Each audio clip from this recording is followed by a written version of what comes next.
liyudhhirahu 'ala ad-dini kullihi walau karihal musyrikun. Segala puji bagi Allah Jalla Jalaluh yang telah mengutus Rasulnya dengan petunjuk dan agama yang benar, agar Allah memenangkan agamanya di atas seluruh agama walaupun orang-orang musyrik membenci hal itu. Allahumma salli wa sallim wa zid wa barik wa an'im ala sayyidina wa maulana Muhammadin wa ala alihi wa ashabihi ajma'in. Ya Allah, semoga salawatmu, salam, berkah dan nikmatmu senantiasa kau curahkan untuk hamba kekasihmu, untuk baginda Nabi kita Muhammad alaihi salatu wassalam, yang dalam setiap salat kita senantiasa mengatakan assalamu alayka ayyuhan nabi wa rahmatullah wa barakatuh. Dialah nabi yang diutus untuk menyelamatkan umat manusia. Dialah nabi yang diutus untuk menebarkan rahmat ilahi. Dialah nabi yang diutus menjadi suri tauladan bagi seluruh umat manusia kelak sampai akhir zaman. Semoga salawat Allah bersambung untuk keluarga beliau, untuk istri-istri beliau yang telah rela mendampingi Rasulullah SAW dalam suka dan duka. Jangan dibayangkan gampang menjadi pendamping Rasulullah SAW. Nanti kita akan lihat bagaimana perjuangan istri-istri Nabi. Mereka terus melangkahkan kaki demi tegaknya agama Allah ini, bukan demi bersenang-senang di muka bumi. Semoga salat itu bersambung pula untuk putra-putri beliau, untuk anak keturunan beliau yang mereka sampai hari ini alhamdulillah masih ada anak-anak keturunan Rasulullah SAW yang kita diperintahkan untuk mencintai mereka, menghormati dan menghargai. Dan juga semoga salawat dan salam senantiasa tercurahkan untuk para sahabat Nabi, untuk Umar bin Khattab, untuk Abu Bakar As-Siddiq, untuk Umar bin Khattab, untuk Utsman bin Affan, untuk Ali bin Abi Thalib radhiyallahu taala anhum ajma'in, dan untuk seluruh sahabat Nabi yang mereka telah dipilih oleh Allah untuk melanjutkan perjuangan Rasulullah sallallahu alaihi wasallam, sehingga kita pun yang ada di negeri ini merasakan indahnya agama Allah ini. Amma ba'd, ma'asyiral akhwat rahimakumullah. Hari ini hari Sabtu, tepatnya tanggal berapa? Tanggal 28. Nah, tanggal 28 Jumadal Ula 1438 Hijriah. Seorang muslimah harus menjadi muslimah, dalam artian kalender pun yang dia hafal adalah kalender Hijriah. Ahibati fillah, Allah menciptakan wanita sebagai perhiasan terbaik. Dunia ini tanpa adanya wanita mungkin bak malam tanpa rembulan dan bintang-bintang yang menghiasi.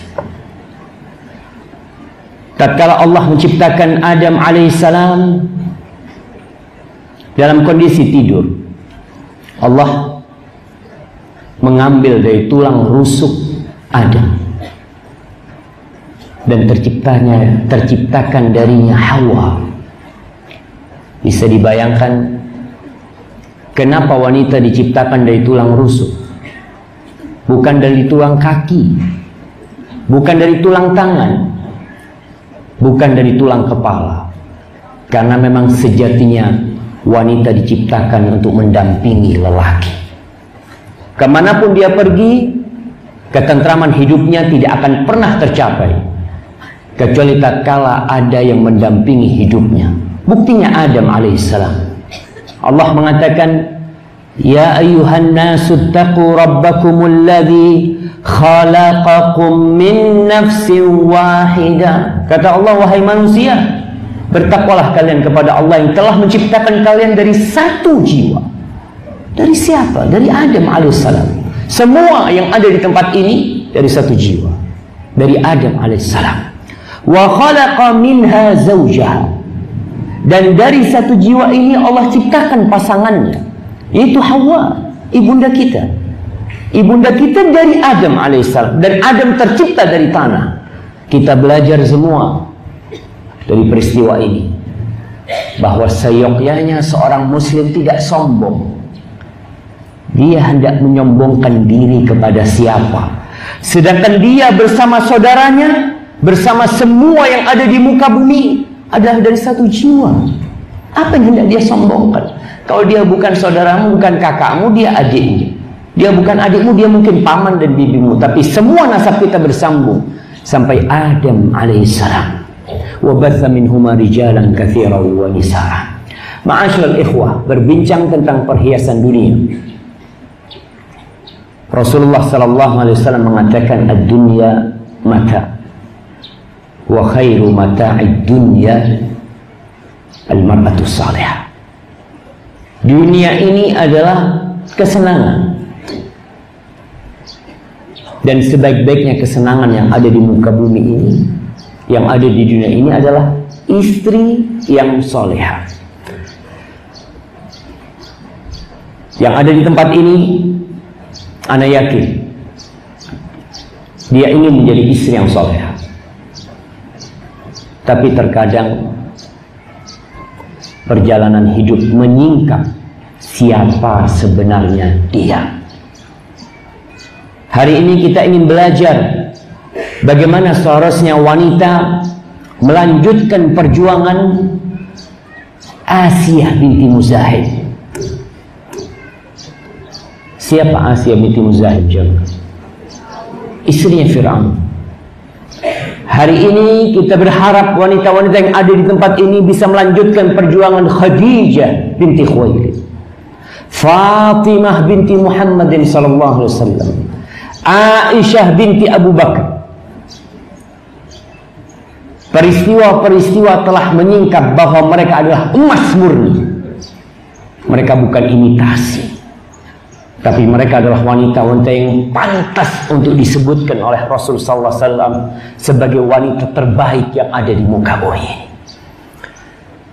Ada beberapa prinsip yang harus ditanamkan pada diri kita, pada putri-putri ibu-ibu dan akhwati rahimakunallah. Ingatlah bahwasanya ma min zamanin illa walladhi ba'dahu syarrun min. Ketahuilah bahwa tidak ada masa kecuali yang sesudahnya lebih buruk dari yang sebelumnya. Anak-anak ibu-ibu, anak-anak kita akan berhadapan dengan masa yang lebih buruk dari yang kita hadapi sekarang. Kalau kita tidak mempersiapkan diri untuk itu, maka akan banyak anak-anak yang gagal dalam ujian kehidupan ini. Beberapa prinsip yang harus difahami. Yang pertama, kita diciptakan untuk apa? Apa kita diciptakan untuk makan? Untuk memiliki rumah yang bagus? Untuk mencari suami yang tampan? Tidak. Allah menciptakan kita untuk mengabdi kepada Alladzi khalaqal mauta wal hayata liyabluwakum ayyukum ahsanu amala. Allah itu yang menciptakan kematian dan kehidupan. Dulu kita nggak ada. Kita juga ada di muka bumi ini tanpa mengajukan proposal untuk hidup, untuk memiliki rezeki. Enggak. Dia menciptakan kematian. Dulu kita tidak ada, kemudian kita menjadi hadir di muka bumi ini. Dan ternyata orang-orang yang hadir, mereka pergi meninggalkan kita. Untuk apa sebenarnya kehidupan ini? Liyabluwakum ayyukum ahsanu amala. Untuk menguji siapa di antara kalian yang paling baik amalannya. Bukan yang paling cantik, jemaah. Bukan. Kecantikan itu ya udah kayak gitu, Allah yang kasih. Mungkin sebagian ingin memiliki hidung yang mancung, kulit yang putih, rambut yang panjang, tubuh yang semampai. Tapi terkadang itu tidak dapat dia hadirkan. Tapi tenang, bahwa kita diciptakan untuk diuji siapa yang paling baik amalan. Aku atau dia atau fulana. Kita berada semua di satu baris, bersama-sama lari mengejar amal yang paling baik. Bagaimana dengan perhiasan dunia ini? Kita melihat banyak rumah-rumah yang bagus. Kita melihat banyak mobil-mobil yang mewah. Kita melihat wanita-wanita dengan perhiasan yang menghiasi jarinya, lengannya, lehernya. Kita melihat. Untuk apa Allah ciptakan itu semua? Jamaah rahimakumullah, Allah berfirman, inna ja'alna ma'alal ardi zinatan laha linabluwahum ayyuhum ahsanu amala. Semua ini adalah sarana ujian buat kita. Wa inna laja'iluna ma 'alaiha sa'idan juruza. Yakinlah semua yang kita lihat, bangunan-bangunan tinggi, rumah mewah yang dimiliki, yakin Allah mengatakan kita akan jadikan semuanya seperti debu, rata sama tanah. Gunung, mungkin kita tidak melihat gunung-gunung yang tinggi di Pekanbaru. Ada gunung yang tinggi Himalaya, ada gunung yang tinggi Semeru di sana. Bagaimana dengan gunung-gunung itu? Orang membangun gedung yang tinggi. Gedung tertinggi sekarang ada di mana? Ada di Dubai, Burjul Khalifah. Bagaimana dengan gedung itu? Bagaimana akhir cerita dari gedung itu? Orang-orang bertanya pada Rasul sallallahu alaihi wasallam 1438 tahun yang lalu kira-kira. Mereka mengatakan wa yas'alunaka 'anil jibal. Mereka bertanya tentang gunung-gunung, di mana dia nantinya? Oh, katakan akan hilang semuanya. Faqul yansifuha rabbi nasfa. Katakan kepada mereka, Allah akan menghancurkan gunung-gunung dengan hancur yang sebenar-benar. Fayadharuha qa'an safsafa la tara fiha iwajan wala amta. Kau akan melihat gunung itu rata nanti. Tidak ada lagi tanda-tanda bagi manusia. Oh, ini aku pernah punya rumah di sini. Aku pernah punya toko di sini. Aku pernah punya usaha di sini. Nggak ada lagi nanti pada akhirnya. Semuanya akan rata sama tanah. Lalu apa yang dicari kalau bukan mengabdi kepada Sang Pencipta?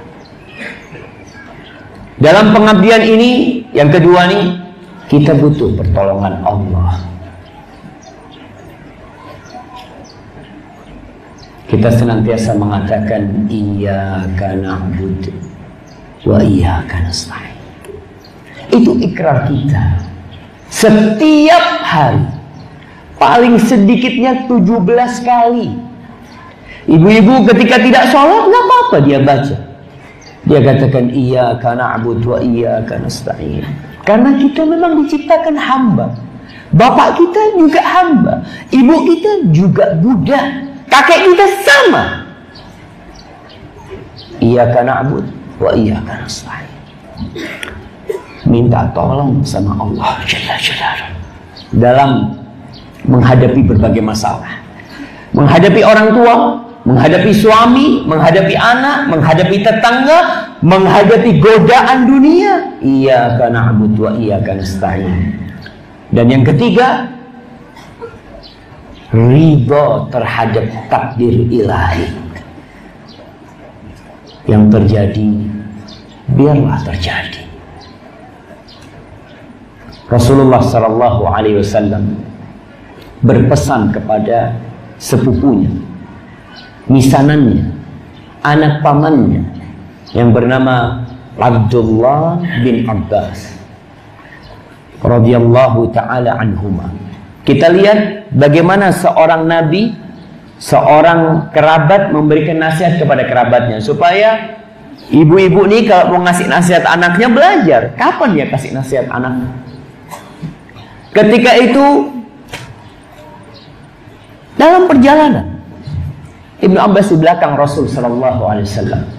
Lalu Nabi mengatakan, "Ya gulam, inni u'allimuka kalimat." Wahai bocah, aku akan mengajarkan kepadamu beberapa kalimat. Ihfadillah yahfadka. Ini pesan yang pertama. Jagalah Allah, Allah akan menjagamu. Walaupun kau mati, Allah akan jaga kau. Sebagian orang takut dengan masa depan anaknya. Sebagaimana anak-anak nantinya. Ihfadillah, jaga Allah, Allah akan menjagamu.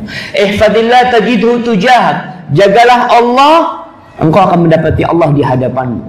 Tatkala kita mendapati problematika yang besar dan kita tidak tahan, tapi dulu kita jaga Allah, Allah akan jaga kita, jamaah. Ibu-ibu dan akhwati rahimakumullah, kita semua tahu dengan kisah Nabi Yunus alaihi salam. Bagaimana Allah menjaga Nabi Yunus di perutnya ikan. Laula an kana minal musabbihin.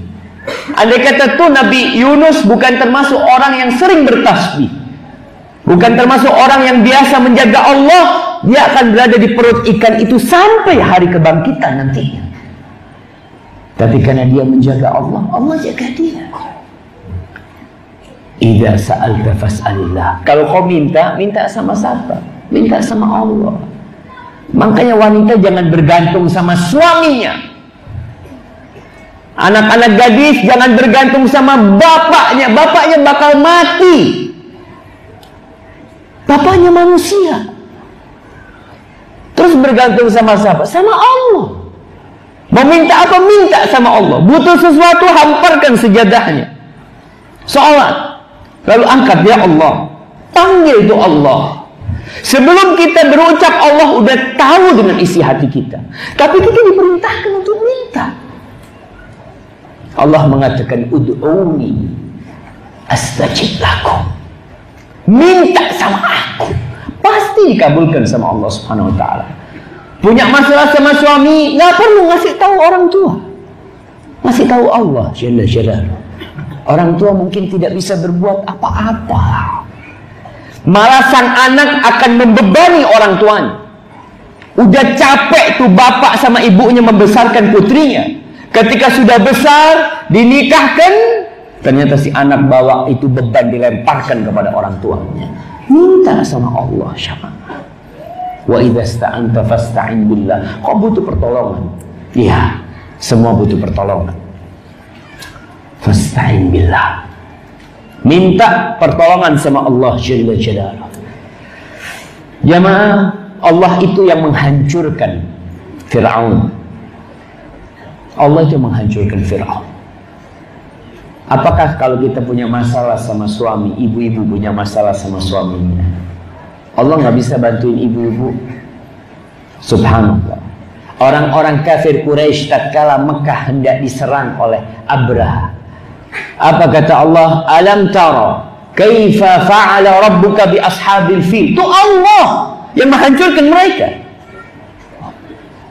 Kenapa kita untuk meminta tolong sama Allah, kok seakan-akan engkau meragukan kekuatan Allah untuk menyelesaikan masalahmu? Oleh karena itu, tatkala punya masalah, letakkan keningmu di bumi Allah. Wasjud waqtarib. Sujud dan kau akan dekat sama Allah. Kita tahu yang kondisi paling dekat, posisi paling dekat hamba sama Tuhannya kapan? Ketika dia sujud. Tatkala dia meletakkan keningnya lebih rendah, maaf, dari pantat dia. Dia letakkan keningnya di bawah. Untuk siapa? Untuk Rabbul Alamin. Maka tatkala itu kata Rasul sallallahu alaihi wasallam, fa'akthiru fihi minad du'a. Kalian banyak berdoa ketika itu. Minta apa saja. Allah tuh kalau mau ngasih, innama amruhu idza arada syai'an an yaqula lahu kun fayakun. Kita cuma butuh Allah ngomong kun, selesai masalah kita. Tapi kita mungkin nggak minta sama Allah. Allah berjanji jemaah. Wa may yattaqillah yaj'al lahu makhrajan. Barang siapa bertakwa kepada Allah, pasti jemaah. Kita kalau ngomong sama Allah tuh pasti. Yaj'al lahu makhrajan. Pasti Allah akan kasih jalan keluar. Wa yarzuqhu min haitsu la yahtasib. Allah akan kasih rezeki dia dari arah yang tidak disangka-sangka. Mungkin selama ini makan lewat suaminya, tapi ketika dia harus berpisah dengan suaminya dan dia bertakwa sama Allah, Allah akan kasih rezeki dari arah yang dia tidak sangka-sangka. Ibu-ibu dan akhwati rahimakumullah, ingat dengan ibunda Nabi Ismail alaihissalam. Ketika dia berada di Mekah, ditinggal sama suami. Ditinggal sama suaminya, cuma dikasih sebungkus kurma dan sewadah air. Ketika mau ditinggalkan sama suaminya, bertanya nih, Hajar, ya Ibrahim, ila man takiluna? Wahai Ibrahim, kau titipkan kita ke siapa? Nabi Ibrahim tidak jawab. Dia terus berlalu. Diikuti oleh Hajar. Ya Ibrahim, ila man takiluna? Kau titipkan kita ke siapa? Sampai 3 kali Hajar tidak dijawab, dan Ibrahim alaihissalam tidak berpaling, tidak menoleh kepada Hajar. Seorang wanita yang muslimah tahu diri. Hajar berpikir, mungkin pertanyaanku tidak pantas ditanyakan kepada Ibrahim. Maka Hajar memberanikan bertanya. Dia mengatakan, Allahu amaraka bihadza? Ibrahim, apakah Allah yang nyuruh engkau melakukan ini? Kata Ibrahim, iya. Kata Hajar, silahkan kau pergi. Kau pergi Ibrahim. Idzan la yudayyi'un Allah. Allah tidak akan melantarkan kita. Kau pergi. Kita punya Allah. Ibrahim itu apa? Apa yang Allah berikan? Allah munculkan air di tengah-tengah padang pasir yang tidak ada air. Allah munculkan air. Wa yarzuqhu min haitsu la yahtasib. Wa man yatawakkal 'ala Allah fa huwa hasbuh. Barang siapa yang bertawakal kepada Allah, Allah yang akan mencukupi. Maka katakan hasbunallah, cukup. Para jamaah rahimakumullah. Lalu Rasul sallallahu alaihi wasallam melanjutkan nasihatnya kepada Abdullah bin Abbas. Dia mengatakan, wa'lam anna al-ummata law ijtama'at ala an yanfa'uka bi syai'in lam yanfa'uka illa bi syai'in qad katabahu Allah lak. Wahai bocah, ini berbicara ridho dengan takdir Allah. Ridho dengan takdir Allah. Ketahuilah, andai kata seluruh umat manusia, seluruh penduduk Pekanbaru, seluruh penduduk Sumatera berkumpul menjadi satu, ditambah dengan penduduk Indonesia semuanya, ditambah dengan jumlah manusia yang mereka sudah lebih dari 6 miliar, mereka berkumpul jadi satu untuk memberikan manfaat kepadamu. Memberikan manfaat. Lam yanfa'u. Mereka tidak akan bisa memberikan manfaat kepadamu, kecuali kalau Allah menentukan untukmu. Walau istama'u ala an yadurruka bi syai'. Andai kata mereka berkumpul untuk membahayakan dirimu, memberikan bahaya kepada dirimu, la yadurruk. Mereka tidak akan bisa membahayakan dirimu, tidak akan bisa melukai kulitmu, tidak akan bisa mencabut rambutmu, kecuali kalau Allah menentukan itu atas dirimu. Intinya semuanya itu milik Allah. Rufi'atil aqlam wa jaffatis suhuf. Pena sudah diangkat dan lembaran-lembaran itu sudah kering, dan kita ditugaskan hanya terus melangkah ke depan, terus melangkah ke depan, beramal. Nah, dan para jamaah, jangan pernah jalan ke belakang. Jangan. Apapun yang terjadi, walaupun kau harus melangkah dengan langkah yang lesu, tapi tetap ke depan, karena surga ada di depan kita. Ahibati fillah, berbicara tentang kehidupan kita, manusia tidak akan terlepas dari masalah. Enggak akan. Apapun statusnya. Ketika menjadi gadis, dia pun akan menghadapi masalah. Masalah dengan orang tuanya, masalah dengan keluarganya, masalah tidak ada yang datang meminang dia, masalah. Banyak sekali masalah dia. Tatkala ada yang meminang dia, dia sedang masuk ke dalam masalah baru. Jangan dipikir kalau udah kawin selesai. Enggak. Cuma masalahnya udah beda nih. Masalahnya ketika engkau menjadi istri. Masalahnya ketika engkau menjadi menantu. Itu masalah. Hidup kumpul sama mertua, masalah lagi. Kumpul sama ipar-ipar, masalah lagi. Dan itu kehidupan. Engkau tidak akan pernah bisa terlepas dari masalah. Sebagian berpikir enakan jadi janda. Iya. Ketika dia menjadi gadis, dia pikir masalahnya dulu nggak terlalu berat. Dapat suami bermasalah. Lalu dia berangan-angan, ya Allah, kalau bisa anak mau minta cerai. Ingin menjadi janda. Pikirmu, janda itu tidak bermasalah. Masalah. Kesian janda tuh. Setiap melakukan sesuatu mesti ditanggapi negatif sama orang-orang. Pandangannya hati-hati, ada janda. Nanti suamimu diambil sama tuh janda. Allahu Akbar. Nah, maka apa yang harus kita lakukan? Ya kita harus tahu, kita memang diadakan di tempat ini untuk diuji. Dalam posisi apapun, ketika kau menjadi ibu, sebagai wanita diuji tidak punya anak. Dia berharap punya anak, dikasih anak. Emangnya selesai ujiannya? Berbeda ujiannya.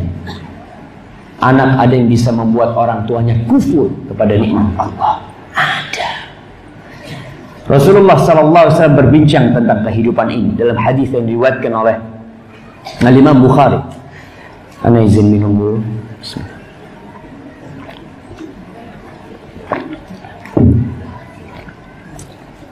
An Abdullah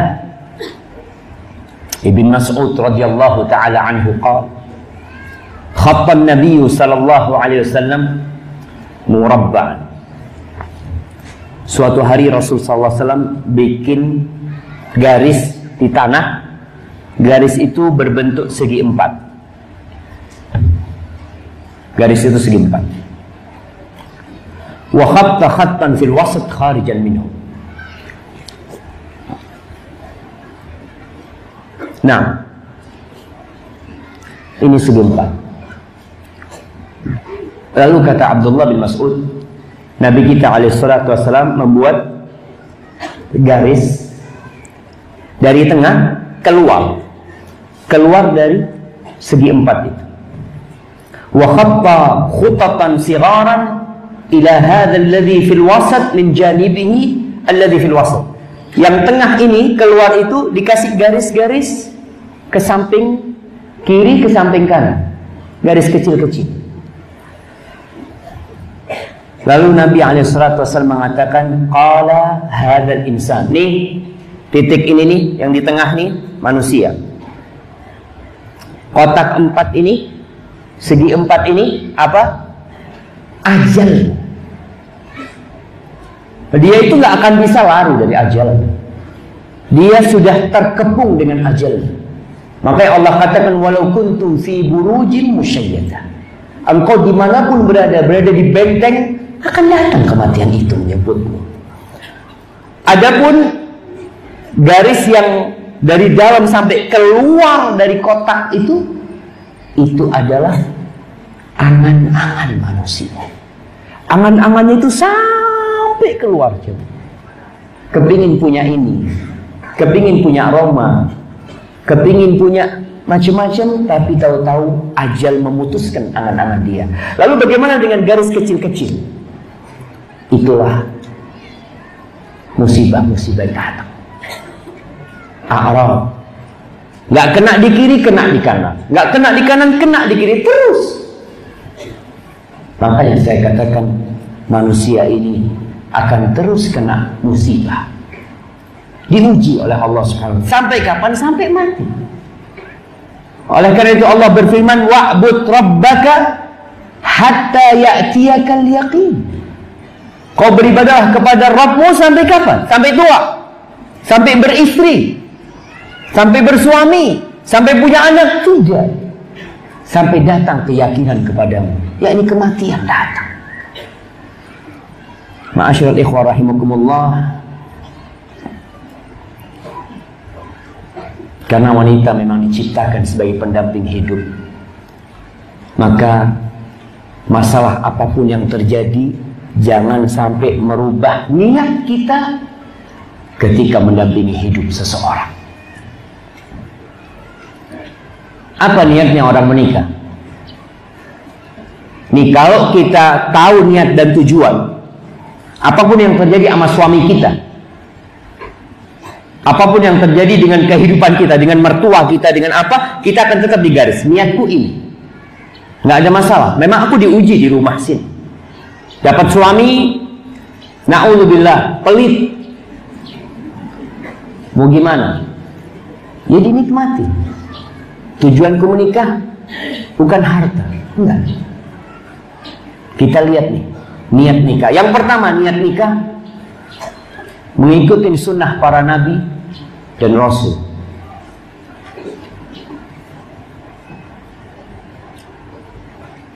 Ibu-ibu ingat dengan kisah 3 orang yang bertanya kepada istri Rasul SAW. 3 orang ini ingin beribadah. Dia mendatangi salah satu rumah Nabi SAW, ingin tanya, gimana sih Rasulullah SAW, subhanallah. Kenapa mereka bertanya kepada istri? Kenapa tidak bertanya kepada sahabat yang lain? Kenapa ibu-ibu? Karena ibu-ibu yang tahu dengan suami. Kalau di luar, orang bisa pura-pura baik. Nah, pura-pura jadi orang baik, tersenyum sama orang, bersedekah. Tapi sebenarnya yang mengetahui hakikat seorang lelaki itu istrinya. Maka mereka bertanya kepada istri Nabi SAW. Maka dikatakan Nabi itu di rumah puasa. Kadang-kadang beliau nggak puasa, beliau sholat malam, beliau juga tidur. 3 orang ini mengatakan, kok kayaknya nih ibadah Rasul SAW tidak terlalu banyak. Maka Nabi SAW naik mimbar. Ketika mereka mengatakan salah satunya, aku akan puasa terus dan tidak berbuka. Yang satu mengatakan, aku akan sholat malam terus dan tidak akan tidur. Yang satu mengatakan, aku tidak akan menikah. Karena menurut dia nikah membuat ibadah dia berkurang. Nah, bisa jadi. Tapi Rasul SAW naik mimbar menjelaskan bahwasanya, ama wallahi inni atqakum lillahi wa akhsyakum. Demi Allah, aku adalah orang yang paling takut kepada Allah dan yang paling bertakwa di antara kalian semua. Dan aku puasa, aku juga tidak puasa. Maksudnya puasa sunnah, kadang-kadang beliau nggak puasa. Aku sholat malam dan aku tidur. Dan aku menikah. Faman raghiba an sunnati falaysa minni. Barang siapa yang tidak suka dengan sunnahku, maka bukan dari golonganku. Jadi menikah, tujuannya ketika nikah, niatkan untuk mengikuti sunnahnya Rasulullah SAW. Yang kedua, untuk mendapatkan ketentraman. Iya, untuk meraih kebahagiaan. Betul. Allah mengatakan, wa min ayatihi an khalaqa lakum min anfusikum azwaja. Kata Allah, di antara tanda-tanda kasih sayang Allah, tanda-tanda kebesaran Allah, tanda-tanda keesaan Allah, Allah jadikan pasangan hidup kalian dari diri kalian sendiri. Untuk apa? Litaskunu ilaiha, agar kalian merasa tentram. Cinta nanti. Kadangkala ada seorang wanita dijodohkan sama ibu.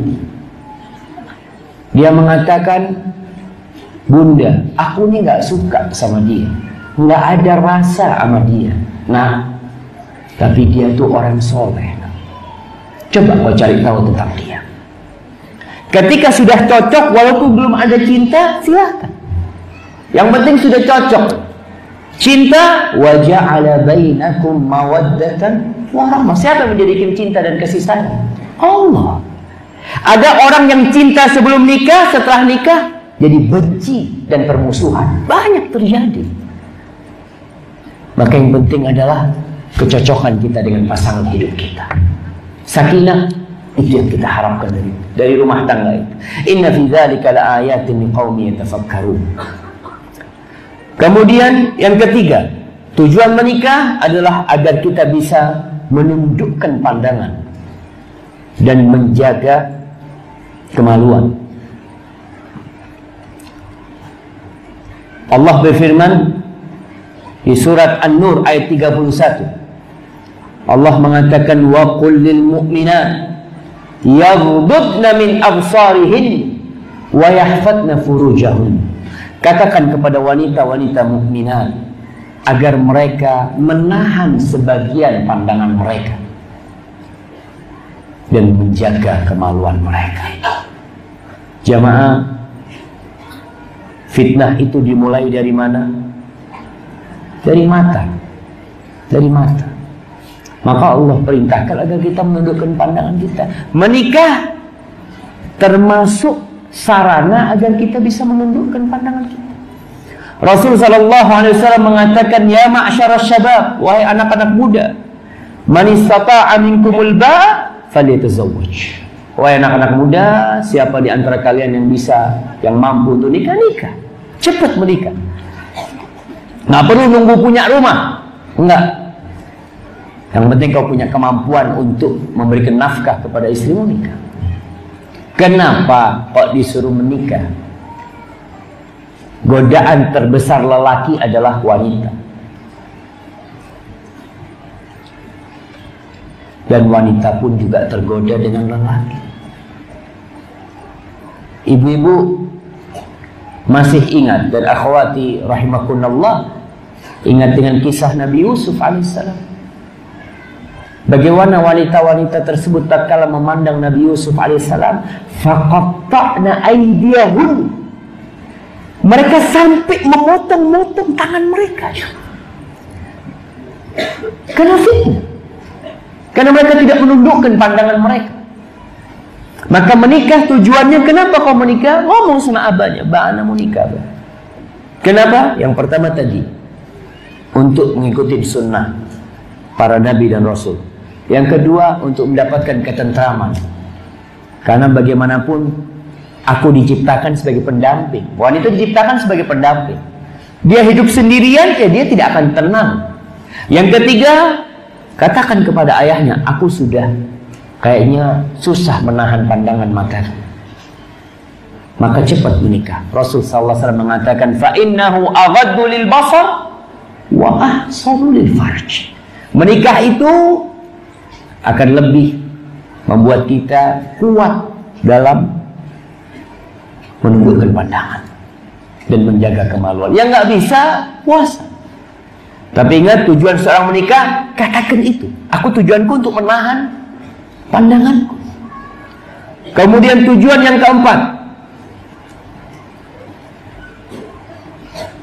punya anak-anak yang soleh. Ingin memiliki aset ketika mati, akan terus ada yang mendoakan. Karena tatkala seorang hamba meninggal dunia, putus amalan kecuali 3. Salah satunya adalah anak soleh yang mendoakan kedua orang tuanya. Yang kelima,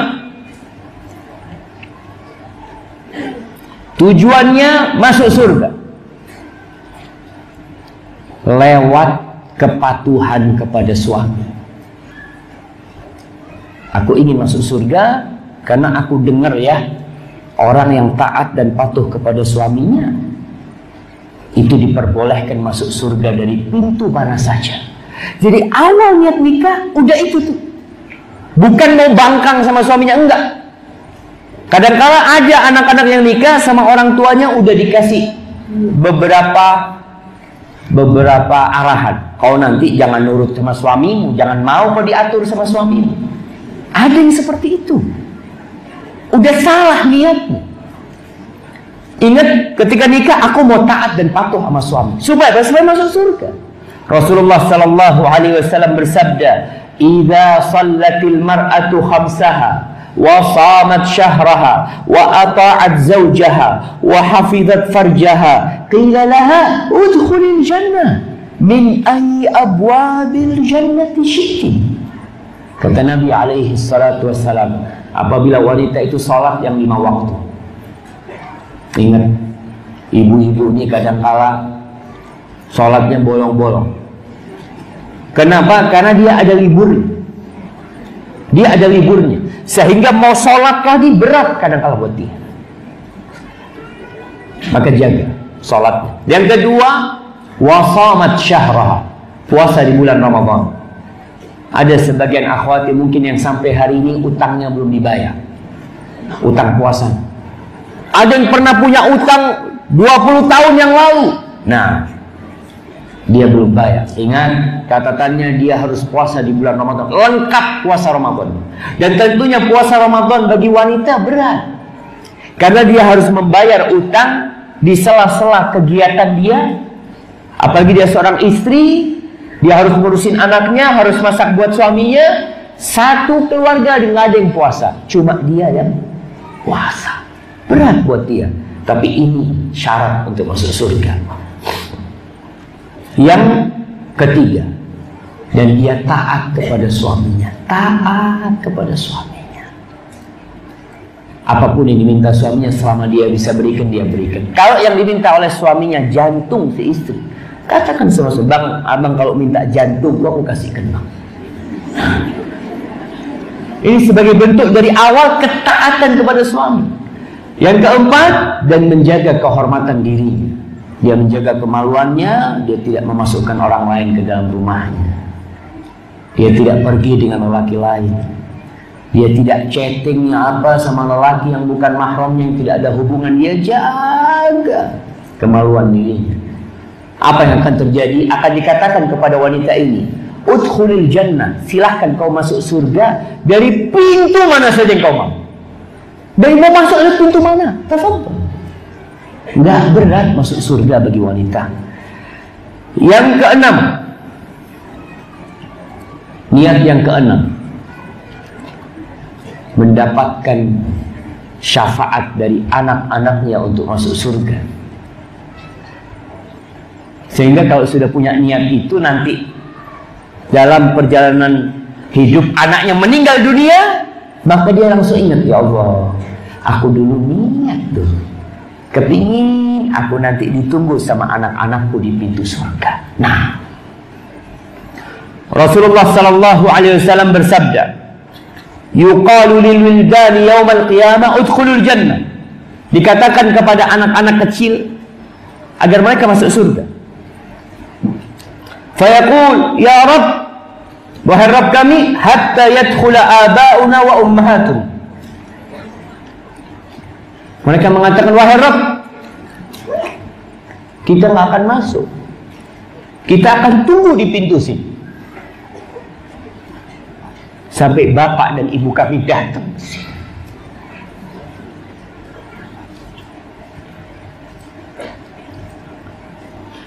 Fayatun, mereka datang. Mereka nggak mau disuruh masuk surga lagi. Mali arakum muhambitin. Ada apa kalian kumpul di sini? Kok tertahan di sini? Kalian masuk surga. Anak-anak disuruh masuk surga. Mereka yang mati dalam kondisi belum balik disuruh masuk surga.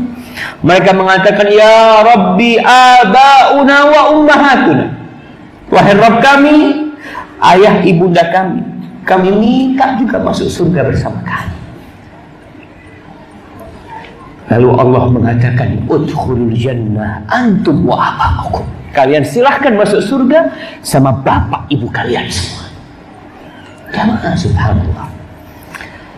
Maka tatkala seorang ibu ditinggal mati sama anaknya dalam kondisi baru lahir, baru umur 2 tahun, 3 tahun, sedih. Nah, tapi ingat ya Allah, Nih celenganku, ini tabunganku ya Allah. Mudah-mudahan dia nunggu aku di pintu surga. Mungkin amalan orang tua tidak cukup untuk masuk surga, tapi anak-anak itu akan menolong orang tua. Maka niatkan. Kita hidup ini memang untuk ibadah, nggak ada yang lain. Yang ketujuh, niat menikah mendapatkan pahala dari hubungan suami istri yang halal. Semua niatnya itu cari pahala. Dalam hubungan suami istri pun Rasulullah SAW mengatakan, wa fi bud'i ahadikum sadaqah. Kalian tuh datengin istri kalian, itu dapat pahala sedekah. Qalu ya Rasulullah. Mereka mengatakan, wahai Rasulullah, ayati ahaduna syahwatahu wa yakunu lahu fiha ajrun. Wahai Rasulullah, apakah seseorang di antara kita sedang menyalurkan syahwatnya, dia dapat pahala? Apa kata Nabi SAW? Ara'aitu law wada'aha fi haramin akana alaihi wizr. Menurut kalian gimana kalau dia meletakkan syahwatnya di yang haram? Dapat dosa enggak dia? Ya tentu dia dapat dosa. Begitu pula ketika dia meletakkannya di yang halal. Maka kadang-kala wanita malas melayani suaminya, capek dia. Ingat dengan niat dia dulu.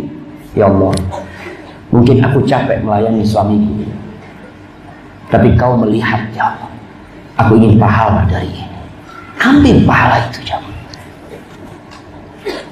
Dan jemaah, jangan pernah melayani suami dengan terpaksa. Karena keterpaksaan itu membuat segalanya jadi buruk dan tidak nyaman. Allah Jalla Jalaluh tidak ingin hubungan dia sama kita dibangun di atas keterpaksaan. Oleh karena itu Allah mengatakan, la ikraha fid din. Gak ada pemaksaan dalam agama. Semua itu dengan kebebasan, dengan keridhaan. Maka tatkala melayani suami dengan kondisi capek, laksanakan dengan cinta. Mungkin gak suka sama suaminya, tapi cinta pahala. Aku mau cari pahala di sini. Bismillah, Allah akan berikan pahala insyaallah. Itu kalau dari awal kita udah niatin. Niat yang ke-8, memperbanyak umat Nabi Muhammad sallallahu alaihi wasallam. Kita tahu di masa Nabi alaihi salatu wasallam pernah ada seorang sahabat ingin menikahi wanita yang mandul, janda, udah nikah berulang kali nggak punya anak. Dan wanita ini cantik, masya Allah, dan berwibawa. Lalu sahabat ini datang menjumpai Rasulullah SAW untuk musyawarah. Gimana nih akunnya? Rasulullah SAW, asabtu mra'atan, aku dapat perempuan cantik dan berwibawa. Oh, dia punya kedudukan. Cuma dia nggak bisa punya anak. Rasulullah SAW mengatakan, lah, jangan. Orang itu suruh milih. Kita boleh milih dalam kehidupan ini. Maka disuruh milih jangan, kata Rasulullah SAW. Datang kedua kali, datang ketiga kali, jawaban Nabi tetap satu, jangan.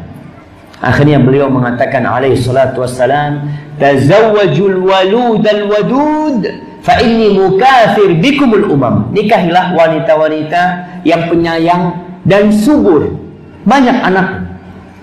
Karena aku pada hari kiamat akan berbangga-banggaan dengan banyaknya umatku. Maka ibu-ibu perbanyak anaknya. Niat sebelum nikah, insya Allah aku kepingin punya anak 13. Dari awal diniatin. Kalau ternyata dikasih anak 2, Allah kasih pahala ibu-ibu berapa? 13. Allah kasih pahala 13. Kenapa takut jemaah? Untuk niat aja takut, kenapa? Untuk niat. Niatin. Karena kita bicara niat sekarang. Semuanya nanti yang ke depan itu kembali kepada niat. Ada wanita yang kadang-kala diajak suaminya untuk punya anak lagi. Aduh janganlah bang, udah capek ini itu. Iya. Karena niatnya awal cuma kepingin punya anak 3. Kepingin punya anak 2. Itu salah niat dari awal. Dan Allah memberikan kepada wanita kekuatan jamaah. Allah mengatakan hamalat wahnan ala wahn. Wanita itu lemah, tapi dia kuat. Allah kasih kekuatan. Khadijah radhiyallahu taala anha punya anak setelah umurnya 40 tahun. Bersama Nabi alaihi salatu wasallam berapa anak? Yang hidup 4. Perempuan semua. Zainab, Ruqayyah, Ummu Kalthum dan Fatimah setelah umur 40 tahun. Jangan takut, kadang-kadang dokter nakut-nakutin. Oh ini kalau sudah 40 tahun nggak bisa. Kata dia, dok, aku ini ciptaan Allah dok. Katakan, aku mau minta sama Allah. Ada wanita yang umur 60 tahun punya anak. Insya Allah nenek-nenek bisa punya anak? Insya Allah bisa. Pokok ada suaminya. Nah, kita diperintahkan ini bagi lelaki ya. Artinya ibu-ibu yang mau menikahkan anaknya juga harus milih. Cari wanita yang subur, yang penyayang. Kenapa kok penyayang? Karena kalau penyubur tidak penyayang bahaya. Nah, punya anak 7, 1 di selokan, 1 di tempat sampah, 1 di rumah tetangga di mana ibunya main HP. Nah, itu parah itu. Maka carilah yang penyayang. Bagaimana mengetahui wanita yang penyayang? Lihat bagaimana dia dengan adik-adiknya. Bagaimana dia dengan anak kecil. Ada perempuan-perempuan ketika gadis itu ada anak kecil nggak suka. Sana. Jangan dikawinin kayak gini. Jangan mau. Nah, karena nanti kalau punya anak nggak dijaga tuh anaknya. Jadi niat yang ke-8 memperbanyak umatnya Nabi Muhammad SAW. Saya masih ingat di Bondowoso di Jawa Timur sana ada seorang Ustadz Zain rahimahullahu taala. Dia punya anak 27 dari 1 istri. Nah, ibu-ibu di sini mungkin separuhnya aja.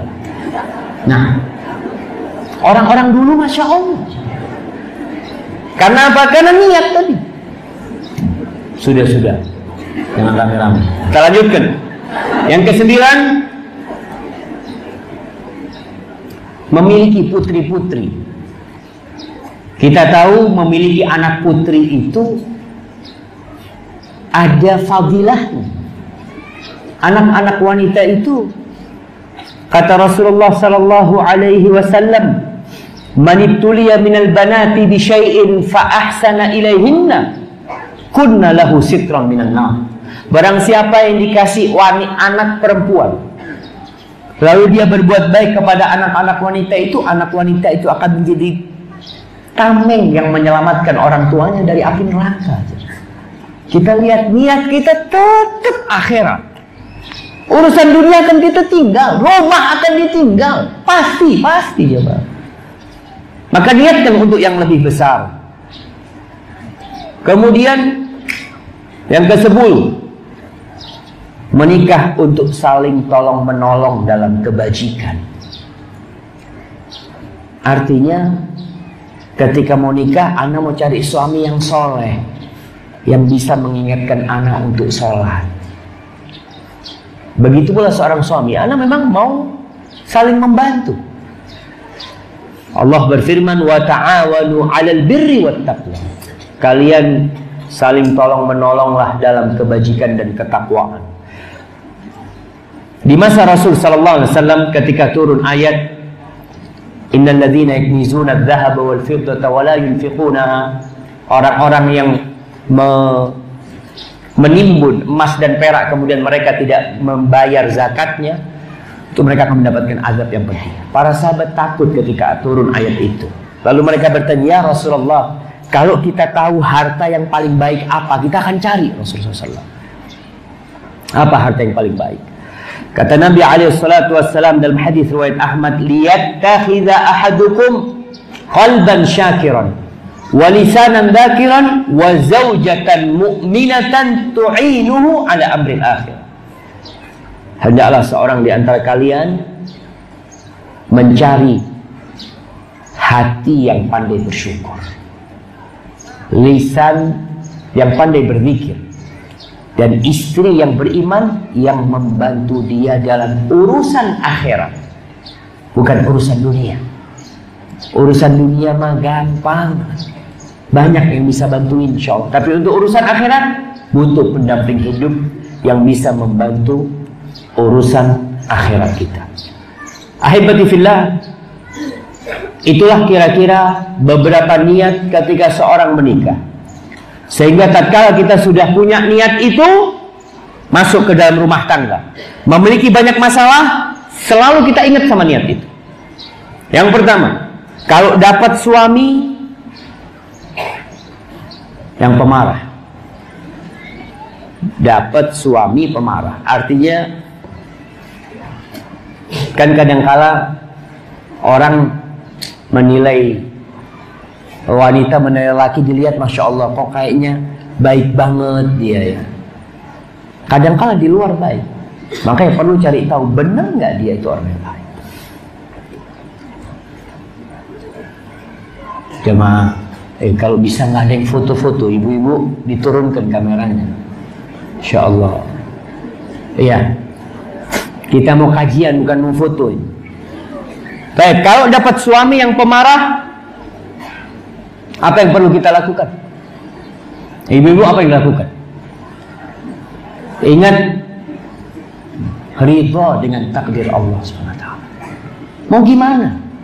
Udah dapat yang kayak ginian, mau diapain udah? Jangan membandingkan suaminya dengan suami tetangganya. Masya Allah bang, kau tahu bang, suami tetangga mah nggak pernah marah bang. Maka suaminya yang akan mengatakan, iya, kau istrinya siapa? Istrinya dia, pastiku. Tapi jadi masalah. Maka terimalah, udah terima. Dapat suami pemarah, berusaha untuk tidak menyulut amarah suaminya. Kita tahu nih, suami pemarah, kalau suami lagi marah, maka ibu-ibu jadilah salju yang turun mendinginkan hati. Jangan mengatakan, Ustaz, aku nggak salah Ustaz. Rumah tangga ini urusannya bukan salah dan benar, tapi urusannya apa? Saling memahami, saling melengkapi, saling membutuhkan. Allah mengatakan, hunna libasul lakum wa antum libasul lahunna. Hunna, tu wanita-wanita itu pakaian buat kalian. Pakaian. Artinya kita butuh sama baju. Wa antum libasul lahunna, dan kalian pakaian buat mereka. Kadang-kala ibu-ibu datang ke sini pakai baju nggak pas, nggak enak. Tapi tetap dipakai. Kenapa dipakai? Karena butuh. Nggak ada yang lainnya. Apalagi suami ya cuma boleh dapat, cuma boleh satu ibu-ibu. Nggak boleh yang lain. Ya udah, yang ada ini ridha dengan takdir Allah. Dan ingat, mungkin aku dapat suami yang pemarah karena dosa-dosa. Dulu aku mungkin suka marah sama adikku. Aku mungkin kurang berbakti sama ibunda. Aku cari 1000 alasan, sehingga kita husnudzon sama Allah dan suudzon kepada diri kita sendiri. Kemudian kalau suaminya lagi marah, ibu-ibu gak perlu berpikir kepingin cerai. Nah, kadang-kala ya Allah, udah gak tahan Ustaz, tiap hari ribut. Ada seorang wanita mengatakan, Ustaz, ana nih udah 20 tahun nikah sama suami ana udah gak tahan Ustaz, tiap hari berantem. Ana ngomong, kakak udah berapa tahun? 20 tahun. Teruskan. Alhamdulillah, gak tahu umurnya tinggal berapa lagi. Lanjutkan. perjalanan itu. Dan perlu bersabar kita mendapat yang seperti itu. Cuma kita perlu belajar nih. Trik-trik kalau suaminya marah, apa yang harus dilakukan? Ketika suami marah, langsung katakan, afwan bang, ana minta maaf kalau ana yang salah. Minta maaf, mudah-mudahan Allah mengampuni ana. Selesai urusannya aja. Tapi kalau si istri mengatakan, kau kok marah-marah sama aku? Yang salah itu kau. Ya, siap-siap udah berantem. Maka jangan. Abdullah, bukan Abdullah, Abu Darda radhiyallahu ta'ala, dia mengatakan kepada istrinya, ibu-ibu, ana bicara sama ibu-ibu, tidak bicara sama suaminya. Maka jangan mengatakan, Ustadz kok nggak belain ibu-ibu? Kita sekarang nggak ada bapak-bapak. Nggak perlu ana belain ibu-ibu. Ana perlu ngasih tahu ibu-ibu bagaimana menghadapi suami. Ana punya istri. Ana punya kakak perempuan. Ana punya adik perempuan 2. Ana punya anak perempuan 2. Ibu ana juga perempuan. Ana pun melihat bagaimana mereka bermuamalah sama suaminya. Kadang-kadang ana melihat sesuatu di rumah yang membuat hati ana sakit. Tapi ana tetap berusaha untuk belajar bagaimana wanita memposisikan dirinya sebagai istri. Kok harus sebagai istri? Abu Darda mengatakan kepada istrinya, wahai istriku, idza ghadibtu faraddini. Kalau aku lagi marah, kau berusaha mendinginkan aku. Jangan malah kau ikut marah. Ada wanita-wanita yang kalau suaminya marah, ya udahlah, pikirnya ana nggak bisa marah juga. Bukan seperti, ingat tujuannya pernikahan itu apa. Maka tolong ketika suaminya marah, dinginkan. Hadirkan suasana di rumah itu yang membuat amarah suami jadi rendah. Rasulullah SAW dikatakan, beliau mengatakan tentang wanita penghuni surga, ala unabbiukum binisaikum min ahli jannah. Kalian mau nggak aku kasih tahu tentang wanita kalian yang nanti akan menjadi wanita-wanita penghuni surga? Beliau mengatakan, kullu wadudin wadud idza ghadiban. Semua wanita yang subur dan penyayang, kalau dia marah, au aghdabaha zawjuha, yang bikin marah itu suaminya, artinya suaminya yang salah. Wanita ini datang meletakkan tangannya di tangan suaminya, bang, aku tidak akan memejamkan mata sampai engkau ridho kepada aku. Bukan malah diem-dieman. Kalau suami lagi marah di tempat tidur, diem. Egonya, anak biar suami yang ngomong duluan. Jangan. Suami itu kepingin istri yang ngomong duluan. Makanya Rasul SAW mengatakan, siapa yang harus bicara duluan? Si perempuan. Tampakkan kepada suami. Ingat ibu, tatkala suami melihat istrinya butuh sama dia, suami akan sayang. Tapi ketika istri mulai ngomong yang enggak, kayaknya abang udah nggak suka sama aku, ya nggak apa-apa, aku mau pulang. Itu tuh suami, oh kok nggak butuh sama aku ya. Tapi ketika istri mengatakan, bang, kalau abang marah, aku mau kemana bang? Katakan, mau saya nggak ada lelaki di muka bumi ini yang kalau dia tersenyum, bang, Allah, dunia dan isinya seakan milikku. Insya Allah suaminya senyum nanti dia tuh, ingin memberikan dunia dan isinya. Baik. Selanjutnya, kalau suami pelit, apa yang harus dilakukan? Bersyukur kepada Allah. Nikmat yang terbesar itu jamaah, kalau kita bicara dunia, nikmat yang terbesar itu duit apa kesehatan? Ibu-ibu mau dapat suami yang baik, duitnya ngalir terus, tapi ibu dikasih sakit. Ketika dapat suami pelit, ya Allah, alhamdulillah ya Allah, kau kasih aku suami pelit ya Allah. Tapi kau berikan kesehatan kepadaku, bersyukur kepada Allah SWT. Kemudian pemberian suami jangan dilupakan. Kalau suami memberikan sesuatu, udah suaminya pelit, dikasih-kasih, diilangin lagi, itu nggak akan ngasih lagi. Maka bersabar. Boleh nggak wanita ngambil hartanya suami kalau suaminya pelit? Boleh, Bu. Boleh. Nah, boleh dengan catatan yang diambil itu yang memang diperlukan. Artinya kebutuhan yang mendesak. Bukan kepingin HP, iPhone 7. Dia ngambil duit suaminya haram itu. Tapi kalau dia beli buat makan, buat biaya anaknya, dia ambil duitnya, insya Allah nggak ada masalah. Baik, ketika suami miskin, ada wanita-wanita yang menikah dengan suami kaya. Dapat 2 tahun bangkrut suami. Itu terjadi. Kalau niat wanita ini harta, susah hidup dia. Karena yang dia inginkan hilang. Kepingin dia hidup nyaman, ini itu, suaminya sudah bangkrut. Bagaimana ketika suami miskin? Maka lihatlah kepada kehidupan Rasulullah SAW. Nabi itu kaya apa miskin? Bagaimana istri-istri Rasul SAW? Pernah mereka menuntut.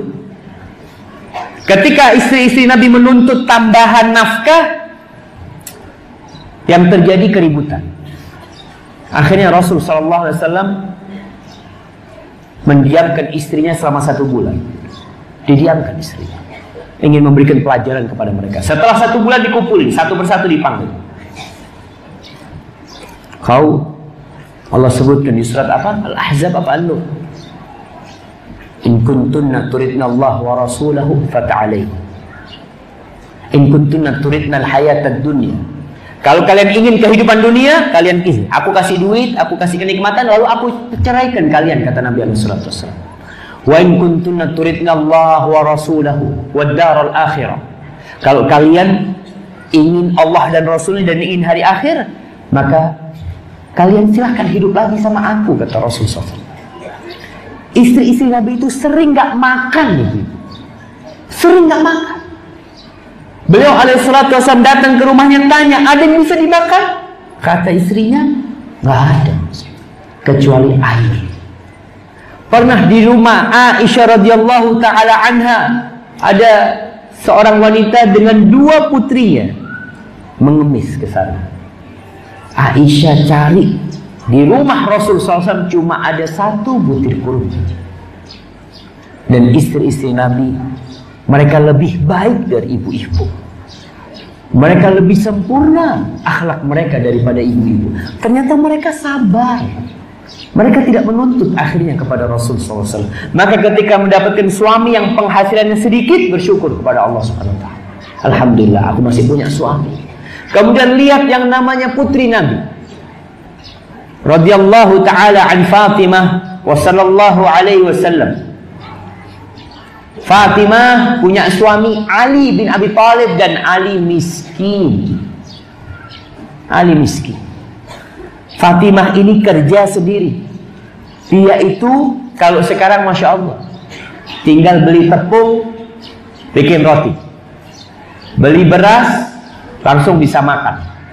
Fatimah radhiyallahu ta'ala karena miskin, dia itu nggak bisa beli tepung. Yang bisa dibeli gandum. Maka gandumnya itu digiling sendiri. Jadi model ditumbuk, tapi dulu modelnya digiling. 2 batu itu untuk giling. 2 batu ditumpuk, lalu ada lubang di sininya, dimasukin gandum, terus diputar. Sampai tangannya Fatimah itu kasar, ibu.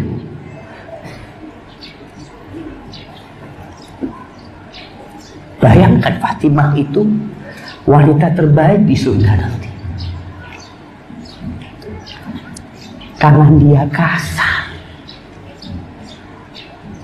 Sedangkan wanita-wanita sekarang tangannya halus-halus ya. Apakah kiranya bisa masuk surga Allah Subhanahu wa ta'ala? Ali kesian sama istrinya, tapi dia nggak mau. Dia ngomong sama istrinya, kau mungkin bisa minta bantuan sama ayahmu. Ketika itu datang beberapa tawanan ya, membantulah yang bisa bantu dia. Fatimah datang menjumpai Rasulullah SAW, nggak ketemu sama Aisyah radhiyallahu ta'ala anha. Akhirnya malam hari Nabi datang oleh Rasulullah SAW. Aisyah cerita, tadi putrimu datang, dia kepingin dibantu lah. Kesian tangannya itu kasar dia karena giling gandum itu. Ibu-ibu, Fatimah itu giling gandum, punya anak kecil 2, Hasan dan Husain. Jarak umurnya itu hanya 1 kali datang bulan. Artinya anak yang pertama Hasan nifas, setelah nifas datang bulan, lalu punya anak hamil. Jadi jaraknya itu sangat dekat. Dia harus melayani suaminya, dia harus masak, dia harus nyusui anaknya. Tapi itu dilakukan oleh Fatimah radhiyallahu ta'ala. Cuma akhirnya karena suaminya kesian, tapi suaminya nggak mampu, miskin suaminya. Maka minta tolong kepada Rasulullah SAW. Nabi SAW datang ke rumahnya Fatimah malam hari itu. Apakah Nabi SAW memberikan apa yang diinginkan Fatimah? Tidak. Beliau bisa memberikan itu pembantu kepada Fatimah. Tapi subhanallah, untuk masuk surga itu butuh pengorbanan. Butuh kita beramal. Kita butuh melewatin jalan-jalan nanjak yang mungkin kita akan jatuh dari situ. Tapi itu jalan menuju surga. Nabi SAW memberikan amalan kepada Fatimah. Baca subhanallah 33 kali. Alhamdulillah 33 kali. Allahu Akbar 34 kali. Apa kata Nabi SAW? Hada khairun minal khadim. Itu lebih baik daripada pembantu. Makanya sangat membingungkan ketika wanita punya pembantu, ternyata dia belum bisa mendidik anaknya dengan benar. Dia tidak bisa melayani suaminya dengan baik, padahal sudah ada pembantu. Lalu apa yang kau kerjakan? Dia tidak bisa sholat duha, dia tidak bisa menghatamkan Al-Quranul Karim, padahal punya pembantu. Apa yang menghalangimu? Kau mau masuk pintu surga yang mana? Ketika semua dikerjakan sama pembantu, dan sholat pun hanya sholat yang 5 waktu, kadang-kadang kau malas. Maka seharusnya wanita yang memiliki kelebihan harta, suaminya kaya, dia lebih banyak ibadahnya daripada wanita yang suaminya miskin. Jamaah. Maka perhatikan hal ini. Ketika kau miskin, suaminya miskin, kau bisa bantu-bantu semampumu. Jangan menuntut kepada suami. Abdullah bin Mas'ud, salah seorang sahabat Nabi, yang dia itu kurus jemaah, kecil.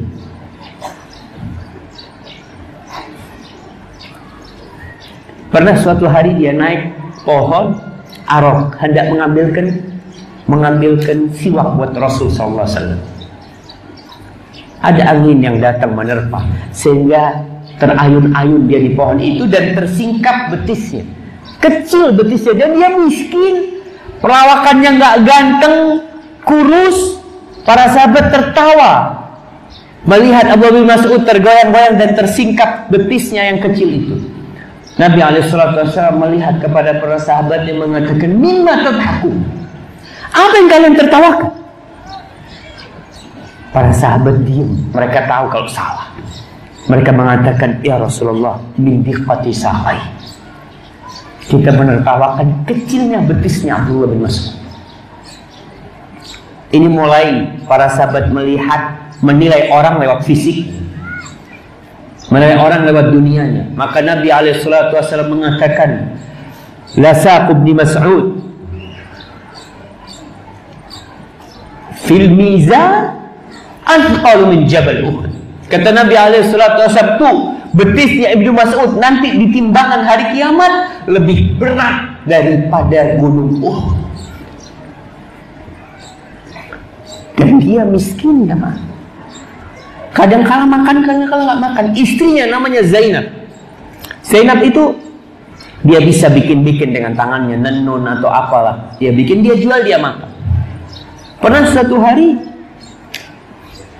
dia menghadiri majelis Rasulullah SAW.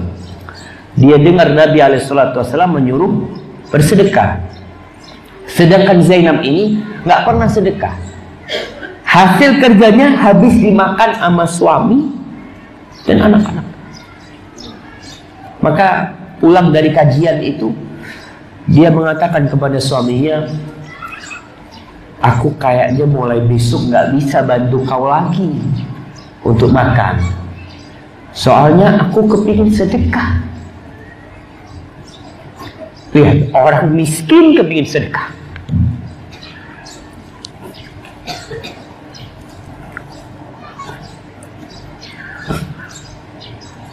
Kata Abdullah bin Mas'ud, nggak apa-apa. Allah tidak akan melantarkan kita. Kalau kau memang nggak mau bantuin kita, nggak apa-apa. Tapi coba kau tanya dulu sama Rasul SAW. Akhirnya datang Zainab bertanya kepada Rasul SAW. Singkat cerita, Nabi menjelaskan bahwa yang kau berikan kepada suamimu itu bernilai sedekah. Jadi ibu-ibu ketika suaminya miskin dan ibu punya harta, mungkin dari orang tua yang berada, punya emas-emasan, punya apa, suaminya mau usaha, jual, bantuin suaminya, itu bernilai sedekah. Nggak perlu nuntut terus sama suaminya. Apa yang bisa kau berikan, berikan. Baik. Kemudian apabila hak-hakmu tidak diberikan oleh suami, itu terjadi. Mendapatkan suami yang zalim, yang dia tidak memberikan hak kita, nafkah padahal dia punya duit cukup, dia tidak memberikan nafkah yang cukup. Perhatian juga tidak dia berikan kepada istrinya. Apa yang harus dilakukan oleh istri ketika itu? Minta haknya sama Allah SWT. Rasul SAW menjelaskan kepada para sahabatnya, nanti akan ada umara-umara, ada pemimpin-pemimpin yang dia itu minta haknya dan tidak memberi hak kalian. Lalu para sahabat bertanya, apa yang harus kita lakukan wahai Rasul SAW? A'tuhum haqqah. Kata Nabi SAW, hak mereka kalian berikan. Terus bagaimana dengan hak kita? Kita nuntut kepada siapa? Minta sama Allah SWT. Maka tidak perlu banyak mengeluh, karena kembali Allah itu melihat kita, kondisi kita dizalimin, minta sama Allah Subhanahu wa ta'ala. Dan ingat, doanya orang yang dizalimin itu mustajab, minta kebaikan.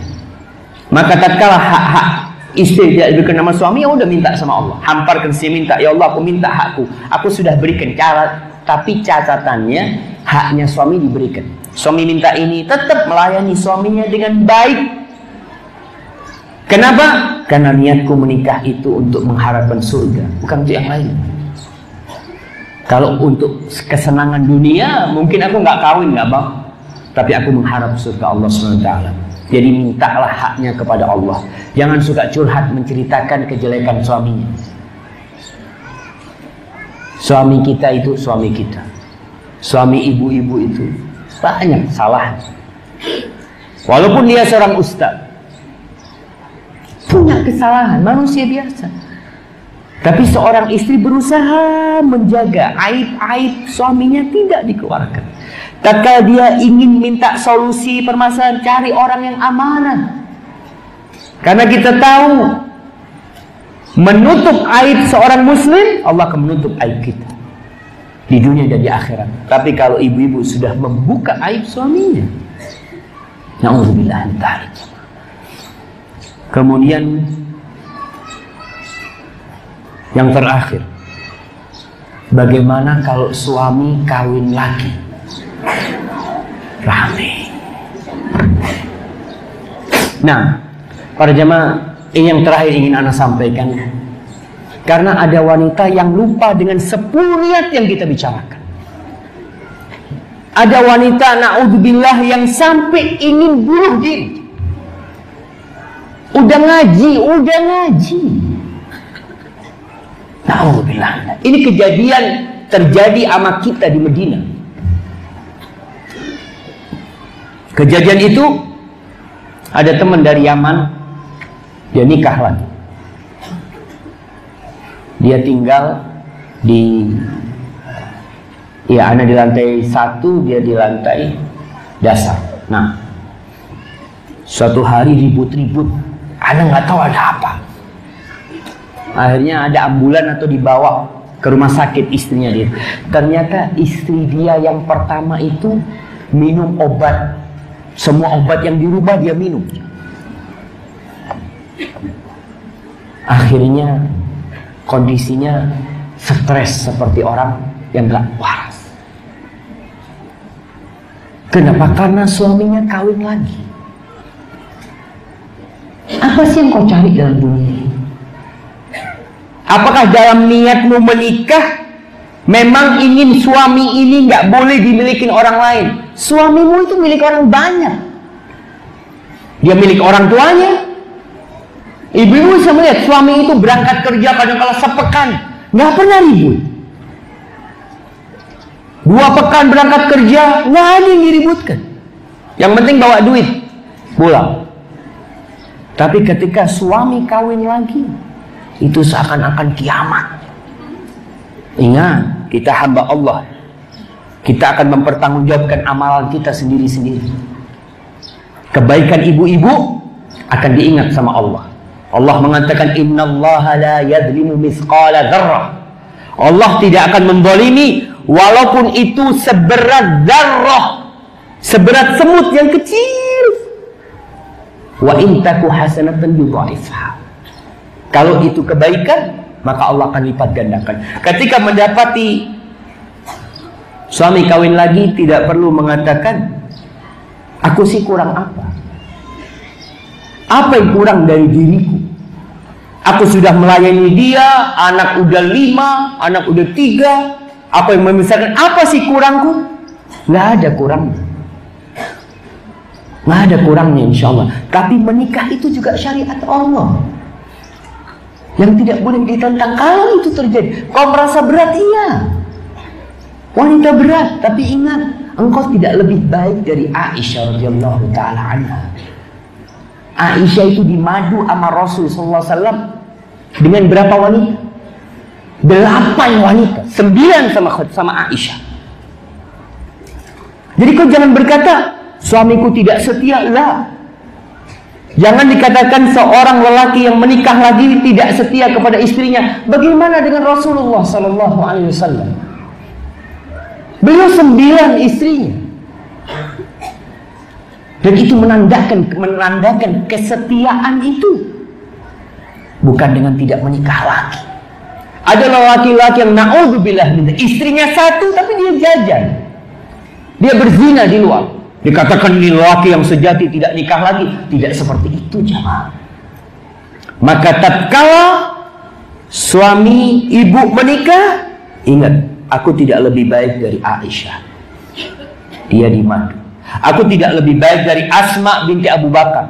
Dia pun dimadu. Aku tidak lebih baik dari istrinya Abu Bakar. Aku tidak lebih baik dari istrinya Umar, dari istrinya Utsman.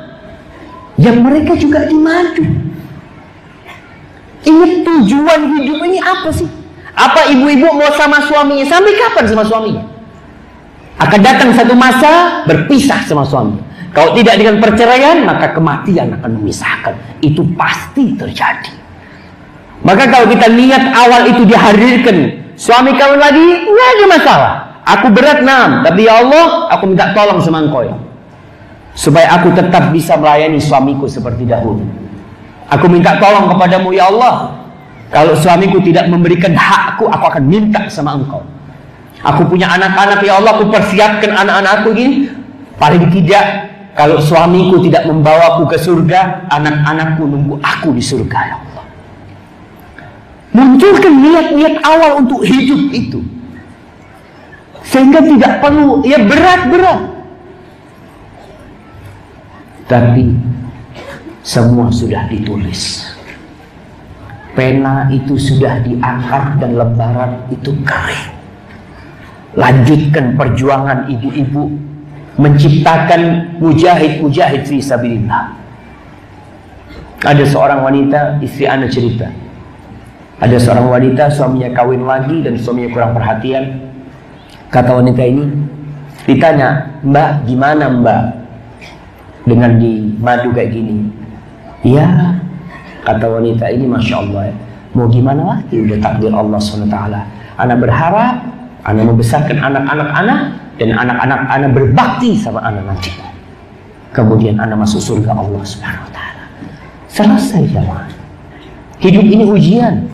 Allah mengatakan, wa nabluukum bisyarri wal khairi fitnah. Dan aku, kata Allah, dan kami menguji kalian dengan kebaikan dan keburukan. Jangan dipikir wanita yang menjadi satu istri tidak diuji. Dia diuji juga. Sebagai wanita yang jadi istri kedua, ketiga, dia diuji juga. Semuanya dalam masa tes kita ini. Ruangan ini ruangan ujian semuanya. Ana akan cerita terakhir nih. Ana tutup dengan cerita yang Ana baca dari kitabnya Ibnu Jauzi, kalau nggak salah, Fathus Safwah. Diceritakan di Baghdad ada seorang lelaki pengusaha kain ya. Pengusaha, dia jual beli sutra, baju-baju, yang kaya raya. Suatu hari ketika dia di tokonya, ada seorang gadis mau beli sesuatu. Ketika mau beli ini, tahu-tahu gadis itu membuka wajah. Cadarnya dibuka. Bingung lelaki ini. Wallahi tahayyartu mimma ra'ait. Kata dia, aku bingung, kau kenapa buka wajahmu? Kata laki ini, kata wanita ini, aku sebenarnya nggak mau beli. Aku beberapa hari ini ke pasar. Aku ngeliat kiranya ada lelaki yang mau menikahiku. Aku cari. Kemudian kok hatiku condong sama engkau. Kau mau nggak nikahin aku? Maksudnya nanti datang ke orang tuanya. Alhamdulillah aku punya harta, kata wanita ini. Apa kata laki ini? Dia mengatakan, aku punya sepupu di sana yang dia itu istriku. Dan aku sudah berjanji sama dia agar aku tidak membuatnya cemburu. Dan aku sudah punya anak dari dia. Ini suami lelaki ini mengatakan itu. Apa kata perempuan ini? Nggak apa-apa, aku ridho. Kau datang ke tempatku dalam sepekan 2 kali, aku ridho. Ya udah, akhirnya berangkat menjumpai walinya, akad nikah. Nikah aja.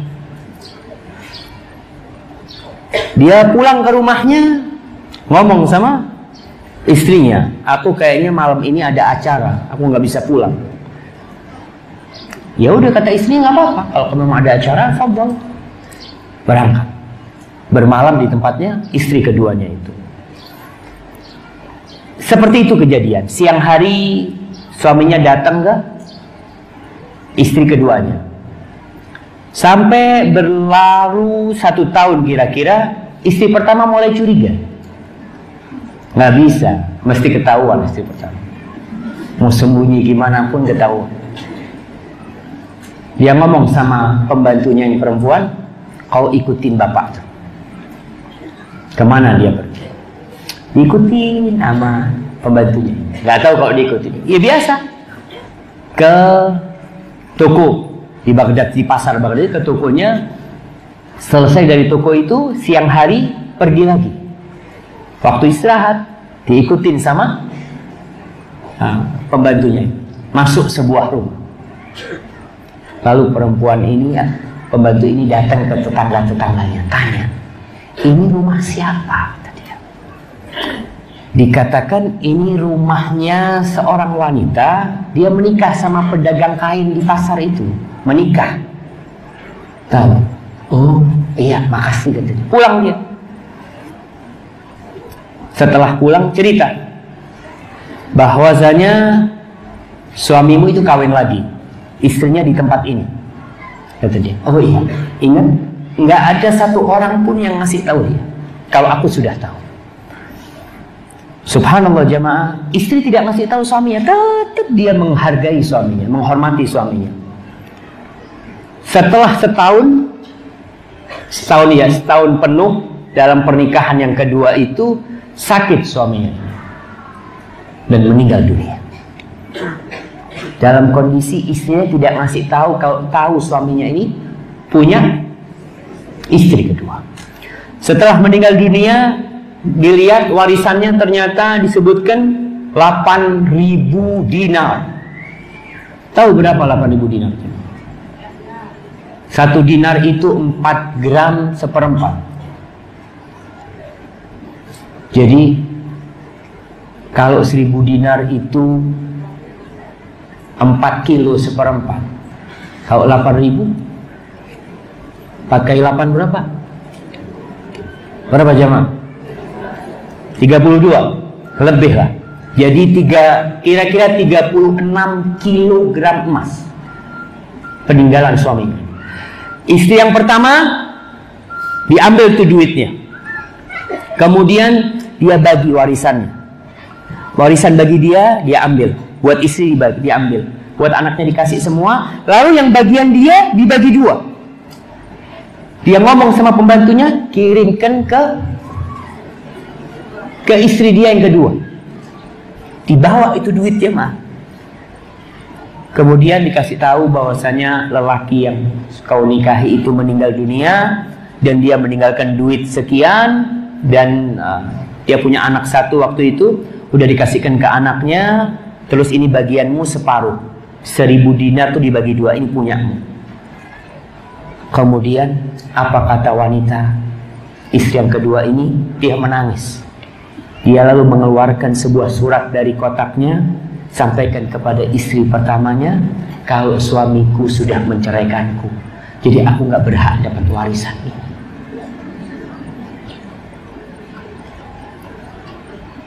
Jamaah, ingat, kita ini hamba Allah. Kita semua menuju satu liang kubur kita. Yang akan mendampingi kita di kuburan, ibu-ibu yang mendampingi bukan suami, bukan anak-anak, bukan hartanya, tapi amal kebajikan kita. Maka dalam kondisi apapun, musibah apapun yang menimpa dalam kehidupan ini, terus melangkah ke depan. Ya Allah, aku mau jadi hamba-Mu, ya Allah. Dekatkan diri kepada Allah dengan segala amal kebajikan. Banyak baca hasbunallah wa ni'mal wakil kalau dapat masalah, ya. Banyak baca la haula wala quwata illa billah. Sabar menerima takdir Allah Subhanahu wa taala. Ingat, Rasul sallallahu alaihi wasallam mengatakan, ajaban li amril mukmin, inna amrahu kullahu lahu khair. Sungguh menakjubkan urusan orang yang beriman. Urusan dia itu semuanya baik. Dapat rizki, dapat nikmat dia bersyukur, dapat bala dia bersabar. Jangan putus asa menghadapi kehidupan. Jangan sampai putus asa sehingga punya kepikiran mau bercerai sama suaminya, mau bunuh diri, mau macam-macam. Jangan. Terus jalan ke depan. Ingat istri Fir'aun, bagaimana dia punya suami seperti Fir'aun, dan dia tetap bersabar sampai dia dibunuh oleh Fir'aun. Dan dia memohon kepada Allah, Rabbibnili indaka baitan fil jannah. Minta rumah dari Allah di surga, di sisi Allah Jalla Jalaluh. Jadi kalau dapat suami yang nggak benar, maka dekatkan diri kepada Allah, minta surga Allah, minta haknya kepada Allah, urusin anak-anaknya. Jangan dengarkan omongan orang-orang, tapi kita dengarkan omongan Allah dalam Qur'annya dan sunnah-sunnah Rasulullah sallallahu alaihi wasallam dalam hadis-hadisnya. Hadza wallahu a'lam bishawab. Itu yang bisa Anda sampaikan. Apabila benar itu dari Allah Jalla Jalal, kalau ada yang salah dan kurang berkenan itu dari diri Anda pribadi. Allah dan Rasul terbebaskan dari kesalahan itu. Kalau kiranya ada pertanyaan, tafadhol.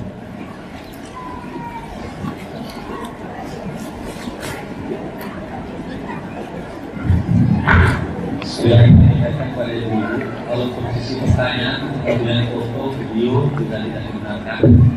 Kemudian kita akan memasuki sesi pertanyaan pada Mas Santri, kalau dikumpul di antar ke depan.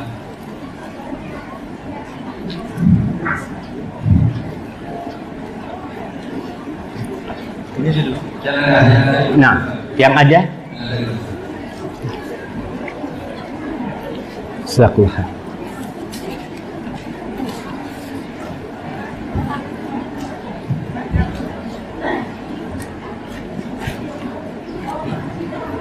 Supaya tidak menimbulkan kegaduhan dulu.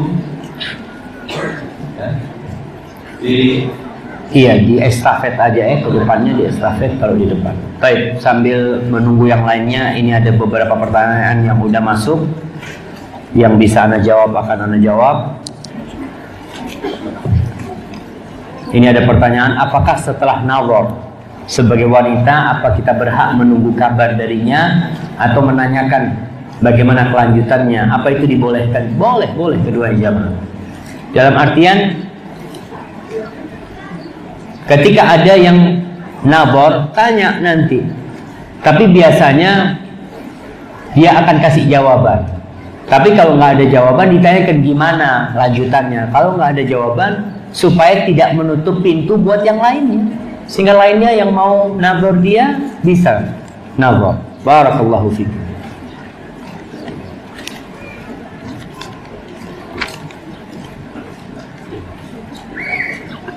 Nah, Ustaz, Assalamualaikum warahmatullahi wabarakatuh. Semoga Allah Ta'ala menjaga Ustaz sekeluarga dunia akhirat. Allahumma amin. Dan menjaga semua keluarga umat Islam. Ustaz, bagaimana cara istri Ustaz mentarbiyah anak-anak Ustaz, dan bagaimana cara beliau, semoga Allah Ta'ala menjaganya dari cemburu terhadap Ustaz, dari fitnah wanita. Masya Allah. Nah, ini harus tanya sama istri anak.